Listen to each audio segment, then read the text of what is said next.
آئے میرے عزیزوں، کربلا کی طرف روانگی جو ہوئی، امام حسین رمضان المبارک کا پورا مہینہ مکہ میں گزارتے ہیں، اور جیسے کہ کل میں نے آپ کو بتایا تھا تقریباً کوفہ والوں کے 12,000 خط آ گئے تھے، اور ہر خط میں آپ کی تعریف و توصیف اور آپ کو بلانا، آپ کو امام بنانا، آپ کو امیر بنانا، یہ بڑے بڑے دعوے تھے۔ اور ان دعووں کی تصدیق کرنے کے لیے امام حسین نے اپنے معتمد خاص حضرت امام مسلم بن عقیل کو کوفہ بھیجا تھا، اور پھر آپ نے کل یہ بھی سماعت کیا امام مسلم بن عقیل کے ساتھ کوفہ والوں نے کیا کیا۔ شروع میں تو خوب وفا دکھائی، بیعت کیا، آپ کے ارد گرد گھومتے پھرتے رہے، لیکن جیسے ہی عبید اللہ بن زیاد نامی جلاد گورنر بن کر کے آیا کوفہ میں، اور جہاں اس نے چند لوگوں کو ڈرایا اور قتل کی دھمکیاں دیں، سب کوفہ والوں نے امام مسلم کا ساتھ چھوڑ دیا۔ اور پھر وہ وقت بھی آیا کہ امام مسلم بن عقیل نہایت ہی دردناک انداز میں کوفہ کے گورنر ہاؤس میں قتل کیے گئے، شہید کیے گئے، اور پھر آپ کے 2 چھوٹے بچوں کو بھی نہیں چھوڑا گیا، آپ کے دونوں بچوں کو بھی اسی کوفہ کی سرزمین پر قتل کر دیا گیا۔ یہ امام حسین کی طرف سے جانے والے قاصد تھے، سفیر تھے، وکیل تھے، جام شہادت نوش کر گئے۔ لیکن میرے عزیزوں، امام مسلم بن عقیل نے امام حسین کو کوفہ کے حالات بتا دیے تھے، خط لکھ کر بھیج دیا تھا کہ حالات بہت اچھے ہیں، آپ آ جائیں، آپ کے لوگ انتظار میں ہیں، آپ آئیں گے تو آپ کے پاس آنن فانن ہزاروں کی تعداد میں لوگ بیعت کر لیں گے۔ امام حسین امام علی مقام تک یہ خط پہنچا تو آپ نے رمضان کے بعد رخت سفر باندھ لیا کہ اب مجھے کوفہ کی طرف جانا ہے۔ رمضان کے مہینے کے بعد شوال، پھر شوال کے بعد ذی القعدہ، ذی القعدہ کے بعد ذی الحجہ، یہ حج کا مہینہ ہے، یہ حج کے مہینے ہیں، اور تمام حاجی دنیا بھر سے حج کے لیے آ رہے ہوتے ہیں، لیکن حج سے چند دن قبل، ایام حج سے چند دن قبل امام حسین نے خانہ کعبہ سے رخصتی لے لی، جبکہ حکم شرع تو یہ ہے کہ ایام حج میں جو وہاں پہنچے اس پر حج فرض ہے، یعنی وہ حج کرے۔ مولا حسین حج سے پہلے وہاں سے نکل کر کے کوفہ کی طرف جا رہے ہیں۔ کئی لوگوں نے یہ سوال بھی کیا کہ حج جب سر پر ہے، ایام حج شروع ہو چکے ہیں، اس وقت مکہ چھوڑنا کیا یہ جائز ہے؟ پہلی بات تو اس کے کئی جوابات دیے ہیں، مولا حسین نے اپنا فرض حج ادا کیا تھا۔ دوسری بات یہ ہے کہ امام حسین کو یہ خبر ملی تھی کہ یزید کچھ حاجیوں کو حاجی بنا کر کچھ جاسوسوں کو مکہ بھیج رہا تھا، جو حاجیوں کے لباس میں آتے اور حرم کعبہ میں امام حسین کا قتل کرتے ہیں۔ اور رسول کریم صلی اللہ تعالیٰ علیہ وسلم کی ایک بشارت بھی تھی، میرے آقا نے فرمایا تھا کہ ایک زمانہ آئے گا کہ ایک مینڈھا ہوگا، بکرا، جس کی وجہ سے اللہ کے اس مکہ مکرمہ شہر کو لوگوں کو خون آلود کر دیں گے، قتل و غارت ہو جائے گا، جنگ ہو جائے گی۔ امام حسین کہتے ہیں میں وہ مینڈھا، وہ بکرا بننا نہیں چاہتا، باہر میرا قتل ہو جائے یہ مجھے پسند ہے، لیکن اللہ کے حرم میں کوئی ظلمن قتل کرے میں اس کو پسند نہیں کرتا، کہ وہ حرم کی جگہ ہے، وہاں تو چونٹیاں مارنا بھی نہیں ہے، وہاں تو کسی جانور کو مارنا بھی نہیں ہے، پتے اکھاڑنا بھی جائز نہیں ہے، حرم کعبہ کی سرزمین پر۔ تو امام حسین اس مسئلے کے تحت خانہ کعبہ سے رخصت ہو گئے ہیں، حالانکہ کئی اجلہ صحابہ وہاں تھے، سارے صحابہ نے آپ کو روکا۔ عبداللہ ابن زبیر رضی اللہ تعالیٰ عنہ نے تو یہاں تک کہا امام علی مقام سے کہ آپ کسی صورت کوفہ نہ جائیں، کوفہ والوں کے حالات اچھے نہیں، وہ کب بدل جاتے ہیں پتہ نہیں، ان کی زبانیں آپ کی طرف ہیں، تیر و تلوار یزید کی طرف ہے، وہ تخت اور تاج اور حکومت کی طرف ہوتے ہیں، آپ مت جائیں۔ یہاں تک کہ حضرت امام حسین نے ہر ایک کے اصرار کو رد کر دیا، فرمایا اتنے خطوط میرے پاس آئے ہیں کہ اگر میں نہ جاؤں تو قیامت کے دن میرے مولا کو کیا جواب دوں گا۔ پھر نکل پڑے، یہاں تک کہ مکہ مکرمہ کے جو گورنر تھے عمرو بن سعید، انہوں نے تو ایک فوجی دستہ بھیجا امام حسین کو روکنے کے لیے، زور زبردستی روکنے کے لیے. جب امام حسین مکہ سے باہر نکلے تھے، وہ فوجی دستہ آ کر راستہ روک لیا اور کہا آپ کو ہم نہیں جانے دیں گے. یہاں تک کہ دونوں فوجوں میں لڑائی بھی ہو گئی. امام حسین کے جو ساتھی تھے اور اس فوجی دستہ ہٹ گیا اور کہا امام حسین لگتا ہے اب کسی کی بات کو نہیں مانیں گے، ان کو جانا ہی ہے. یہاں تک کہ پھر آگے مقام صفا میں جب آپ پہنچے تو عبداللہ بن جعفر رضی اللہ تعالیٰ عنہ جو امام حسین کے بہنوی ہیں، یعنی سیدہ زینب کے شوہر ہیں، اپنے دو شہزادے محمد اور عون رضی اللہ عنہما جو حضرت زینب کے بیٹے ہیں، ان دونوں کے ہاتھ میں خط لکھ کر کے بھیجا عبداللہ بن جعفر نے مولا حسین کی بارگاہ میں کہ آپ جیسے ہی یہ خط ملے فوراً کوفہ جانے کا ارادہ ترک کر دیجئے، کسی اور علاقے میں ہم چلیں گے، آپ کے ساتھ کچھ برا نہ ہوگا، آپ ہمارے ساتھ چلیں، ہم آپ کی حفاظت زندگی بھر کریں گے. اور آخری جملے یہ تھے عبداللہ ابن جعفر کے امام حسین سے کہ اے حسین ابن علی، اگر آپ کوفہ کی طرف گئے اور ان لوگوں نے آپ کا قتل کیا تو اسلام کا نور بجھ جائے گا، روشنی بجھ جائے گی، پوری دنیا میں اندھیرا چھا جائے گا. آپ اللہ کے واسطے اپنے راستے کو روک دیں، بدل لیں. امام حسین نے خط کو پڑھا. سیدہ زینب نے بھی پوچھا کہ بھائی جان اب کیا ارادہ ہے؟ رسول کریم صلی اللہ علیہ وسلم کا یہ شہزادہ مولا حسین کہتے ہیں میں نے آج ہی خواب میں میرے آقا کو دیکھا، نبی کریم صلی اللہ تعالی علیہ وسلم کو، اور میرے آقا نے مجھے ایک چیز کی بشارت دی اور ایک بات کا حکم دیا. قافلے والوں نے پوچھا کہ رسول اللہ نے آپ سے کیا فرمایا؟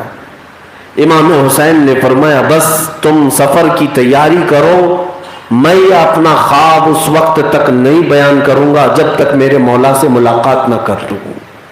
کسی کو نہیں بتایا.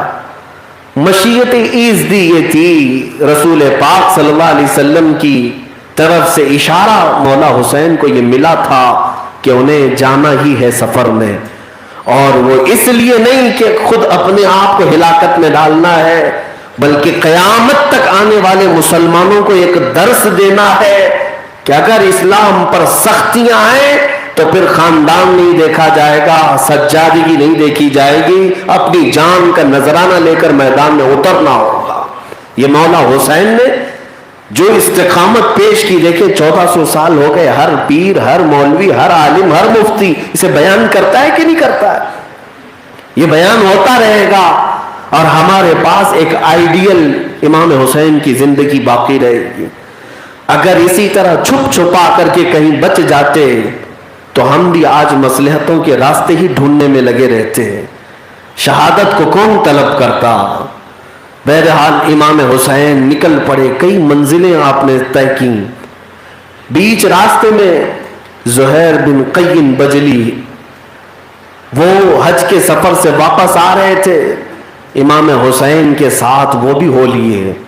شروع میں وہ محب نہیں تھے، چاہنے والوں میں سے نہیں تھے، لیکن امام حسین کا خطبہ سنا تو آپ کے عاشق ہو گئے، ساتھ میں ہو گئے.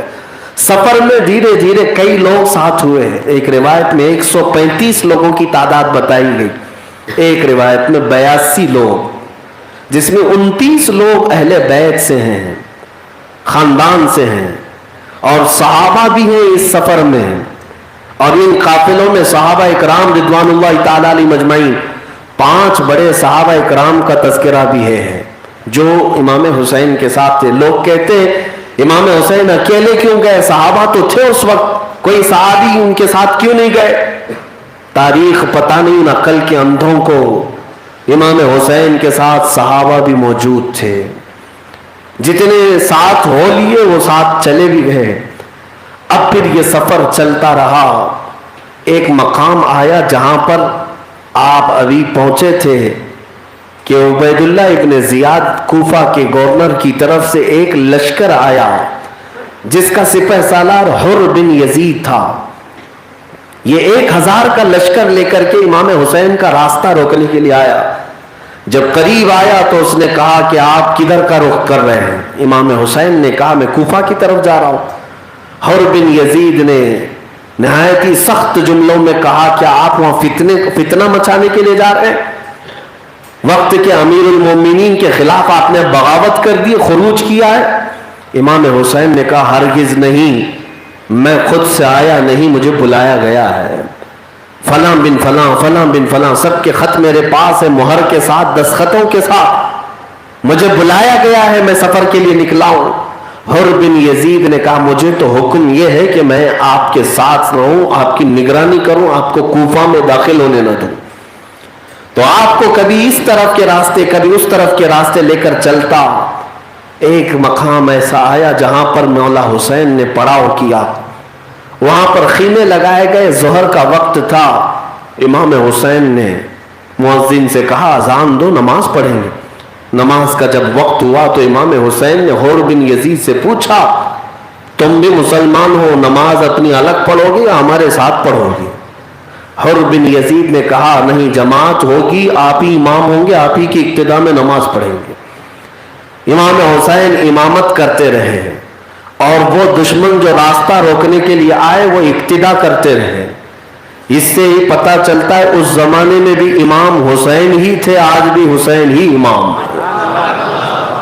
حقیقت تو یہی ہے، عربی میں کہا جاتا ہے الفضل لما شہید به الاعداء، فضیلت تو اس کی ہے جس کی دشمن بھی گواہی دیتے ہوں۔ ہاں دشمن گواہی دیتے ہوں الگ بات ہے، لیکن جس کی ابتدا میں سر جھکاتے ہو یہ اور بات ہے۔ امام حسین نے ظہر کی نماز پڑھائی، عصر کا وقت آیا پھر اذان ہوئی، پھر جماعت ہوئی، مغرب کا وقت آیا پھر جماعت ہوئی، نمازیں ہو رہی ہیں، امامت حسین کی، اقتداء یزیدیوں کی، فوج کی اقتداء۔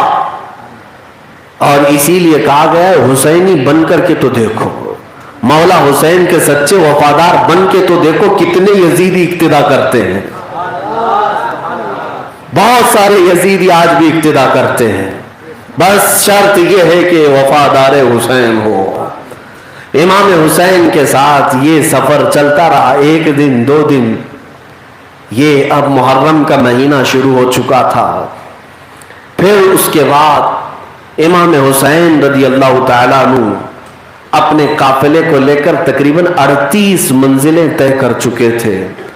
ہر منزل کا جو فاصلہ تھا وہ تقریباً 20 کلومیٹر کے اوپر ہوتا تھا۔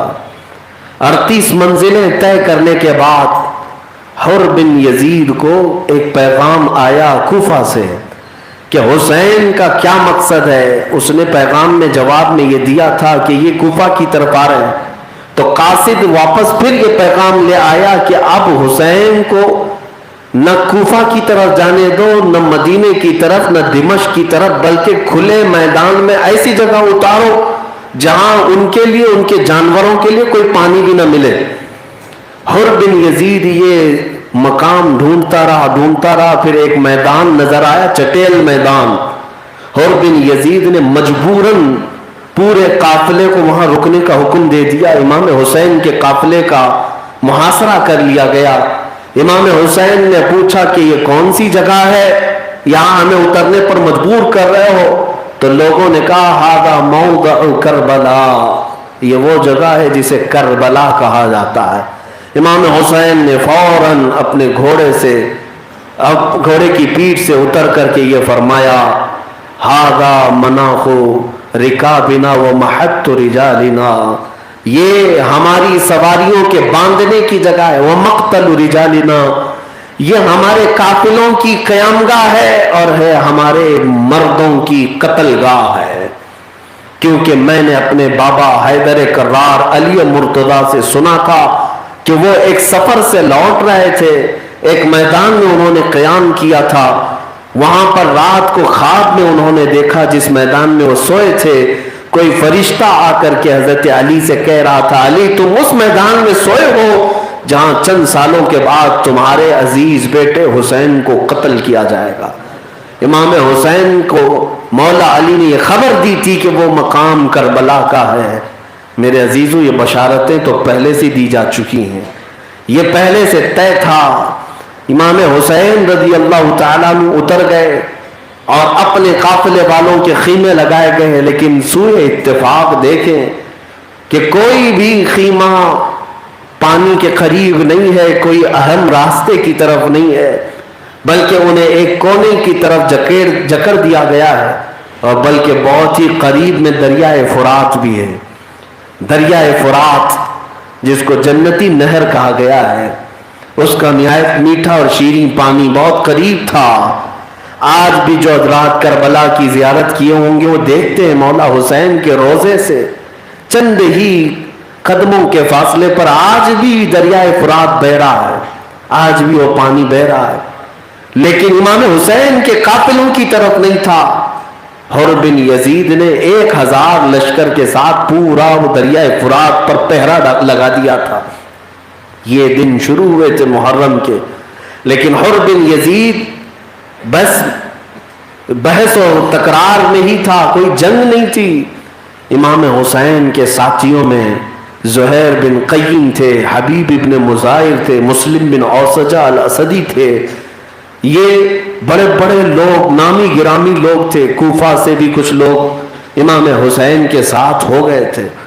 انہوں نے اسی وقت مشورہ دیا کہ مولا حسین، امام علی مقام، یہ حر بن یزید کا جو لشکر ہے اس کے ساتھ ابھی ہم مقابلہ کر لیتے ہیں، جنگ کر لیتے ہیں، ورنہ اس کے بعد جو لشکر آئے گا وہ اور بھاری ہو جائے گا۔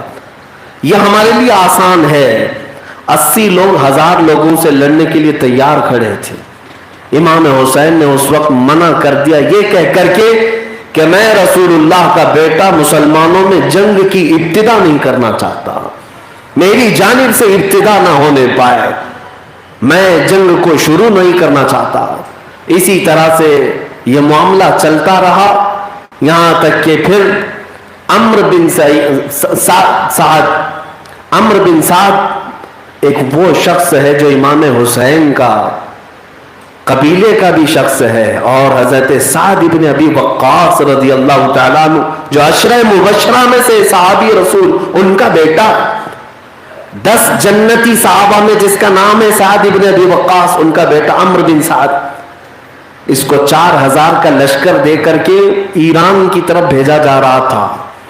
ایران میں بغاوت ہو گئی تھی اس کو سر کرنے کے لیے، لیکن ابھی وہ چند فرسخ پر تھا، تھوڑے سے دور ہی سفر پہ تھا کہ اس کو واپس بلایا گیا، اور عبید اللہ بن زیاد نے کہا عمرو بن سعد، تمہیں اگر ایران کی حکومت چاہیے تو پہلے حسین ابن علی کا معاملہ حل کرو، جاؤ اس معاملے کو نپٹاؤ، پھر تمہیں ایران کی گورنری دی جائے گی۔ عمرو بن سعد جانتا تھا کہ وہ رسول اللہ کی آل فاطمہ زہرا کے بیٹے حیدر کرار کے نور نظر ہیں۔ شروع میں اس نے انکار کیا کہ اس معاملے کو میرے حوالے مت کیجیے، کسی اور کو بھیجیے، تو عبید اللہ بن زیاد نے کہا ٹھیک ہے کسی اور کو بھیج دیتے ہیں، لیکن ایران کی حکومت، رے کی حکومت سے تم دستبردار ہو جاؤ، لالچ کا برا ہو، دنیاوی ہوس تخت و تاج کا برا ہو۔ عمرو بن سعد نے ایران کی حکومت پر حسین اعظم کے خون کو ترجیح دے دیا۔ اس نے خاندان اہل بیت کے خون سے اپنے ہاتھوں کو رنگنا پسند کر لیا، ایران کی صرف حکومت کے لیے، تخت کے لیے۔ میرے عزیزوں، 4000 کا لشکر دے کر صحابی کے بیٹے کو عبید اللہ بن زیاد کربلا کے میدان بھیجتا ہے، اور اس کے بعد کیا ضرورت کیا تھی؟ لیکن دشمنوں کو خوف ہمیشہ اللہ کے شیروں سے ہوتا ہی رہا ہے، ہوتا ہی رہا ہے۔ تنہا حسین اعظم کے قافلے میں ہیں، وہ بھی ایسے نوجوان ہیں جو جنگ کے مقصد سے نہیں نکلے، وہ تو کوفہ والوں کی محبت میں چلے آئے تھے، جنگ کی تیاری کر کے کون آیا تھا؟ 82 لوگ جو اس قافلے میں ہیں کوئی جنگ کی تیاری سے نہیں آئے، 1000 لوگ پہلے آئے، پھر 4000 کا لشکر لے کر عمرو بن سعد پھر آیا، اور جب کربلا کے میدان میں وہ لوگ پہنچے تو امام حسین سے ان کی بھی بحثیں ہوئی۔ امام حسین نے کئی خطبے دیے وہاں پر، 2 دن اسی طرح گزر گئے۔ امام حسین نے عمرو بن سعد سے کہا میں تنہائی میں تجھ سے بات کرنا چاہتا ہوں۔ وہ صحابی کا بیٹا تھا، جانتا تھا امام حسین کے مقام کو۔ رات کے وقت تنہائی میں امام حسین سے اس نے بات کیا، کیا چاہتے ہیں آپ؟ امام حسین نے کہا میں 3 باتوں میں سے کوئی ایک بات رکھنا چاہتا ہوں، ان میں سے کوئی ایک چیز قبول کر لو۔ کہا ٹھیک ہے بتائیے کیا بات ہے؟ امام حسین نے کہا پہلی بات تو یہ ہے کہ میں کوفہ کے لیے نکلا تھا، لیکن اب میں راستہ بدل لوں گا، مجھے واپس مدینہ جانے دو، میں واپس چلا جاؤں گا۔ یا دوسرے نمبر پر یہ ہے کہ کسی ساحل پر یا پہاڑ کی چوٹی پر میں چلا جاتا ہوں، جنگ کر کے خون ریزی کر کے میں مسلمانوں میں ایک قتل و غارت کا ماحول نہیں چاہتا۔ یا تیسرا آپشن یہ ہے کہ میں خود دمشق چلا جاتا ہوں، یزید کے پاس جا کر کے میں آمنے سامنے مباشرتاً بات کروں گا اس مسئلے کے لیے۔ عمرو بن سعد کو یہ لگا کہ امام حسین صلح چاہتے ہیں، وہ خوش ہوا اور اس نے قاصد بھیجا عبید اللہ بن زیاد کے پاس، کہا کہ حسین جنگ نہیں چاہتے ہیں، صلح چاہتے ہیں، اور اچھے آپشن انہوں نے دیا ہے، 3 آپشن، یہ ہم قبول کر لیتے ہیں، جنگ نہیں ہوگی، ختم ہو جائے گی بات۔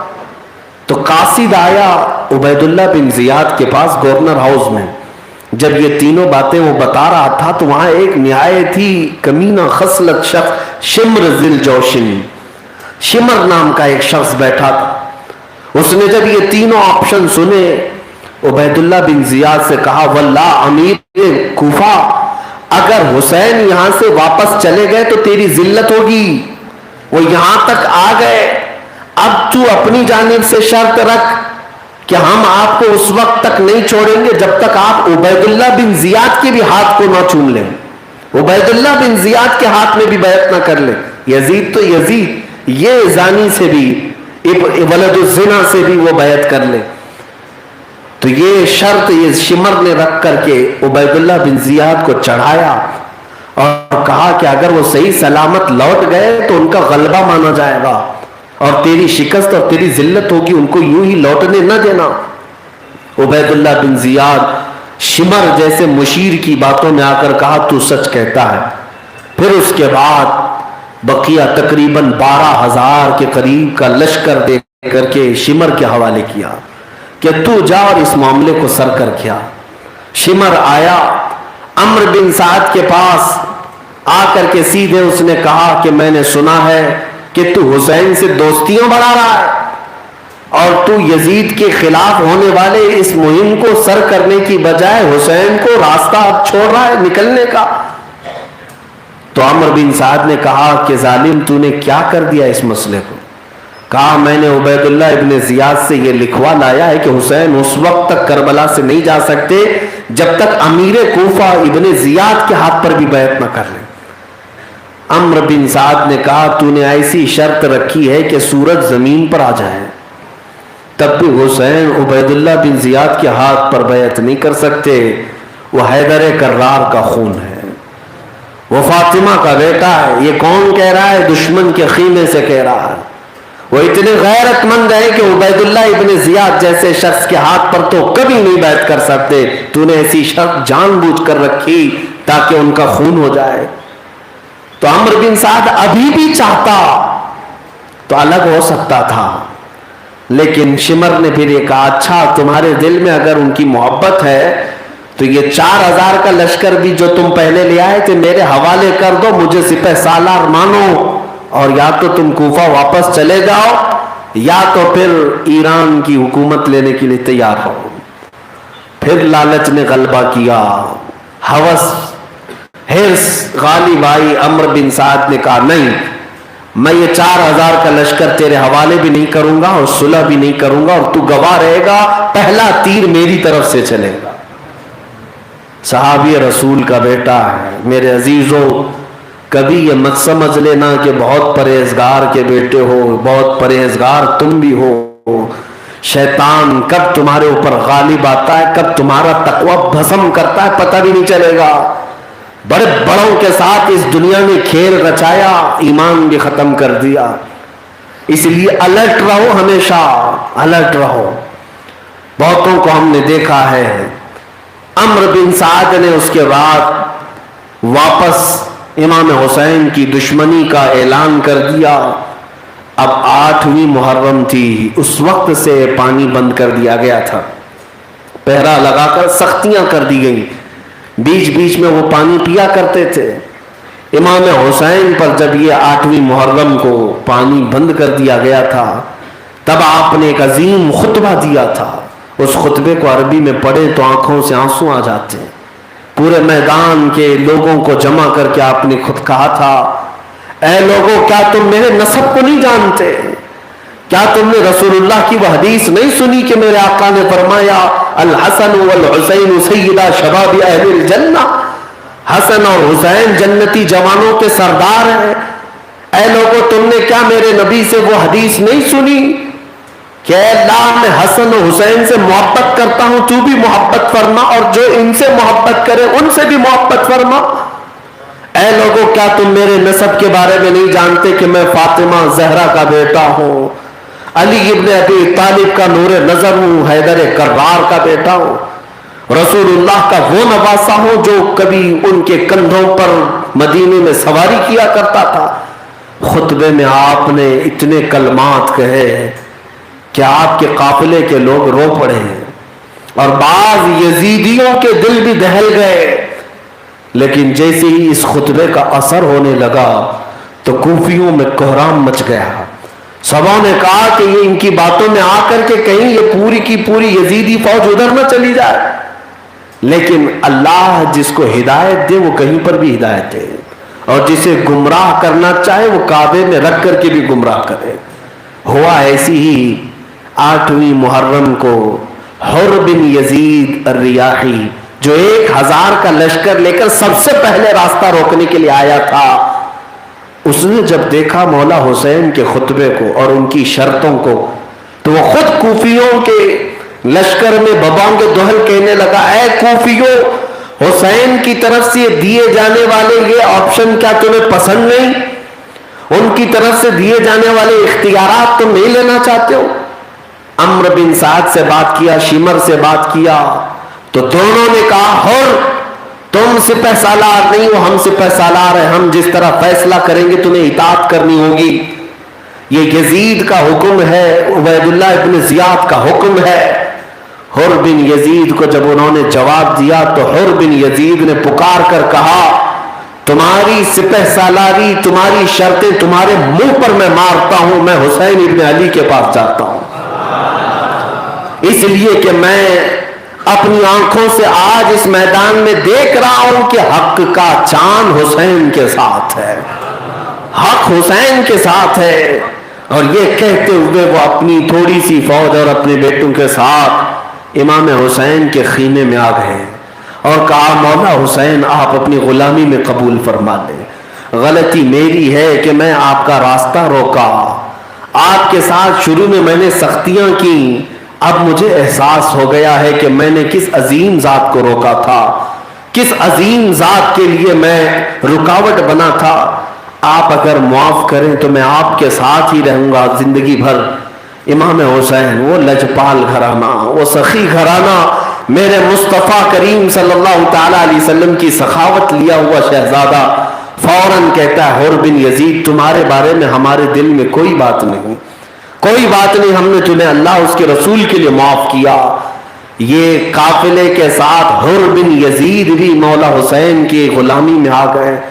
اس سے پتہ چلتی ہے یہ بات میرے عزیزوں, رب تبارک و تعالی ظالموں میں سے کب کس کو ایمان دے یہ اس کی مشیت کے فیصلے ہیں, اس کی قدرت کے فیصلے ہیں, اور کب اللہ تبارک و تعالیٰ پرہیزگاروں میں سے کسی کو گمراہ کر دے یہ بھی اس کی قدرت کے فیصلے ہیں.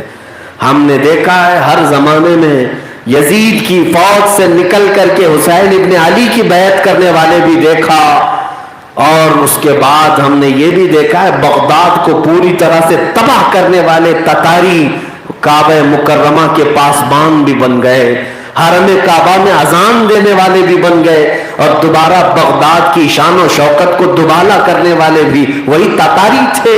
بلکہ تاتاریوں کا ایک بادشاہ اسلام قبول کیا جس کی وجہ سے اسلام میں اور مزید طاقتیں بڑھی تھیں. آپ تاریخ کا مطالعہ کریں, یہ ہوتا رہا ہے اور ہوتا رہے گا. ہم نے ان کی بھی تاریخ پڑھی جنہوں نے بابری مسجد کو شہید کیا تھا, وہ ہزاروں سنگیوں کے جٹ میں گئے ہوں گے, لیکن رب تعالیٰ کس کے دل میں کب ہدایت کا نور چمکا ہے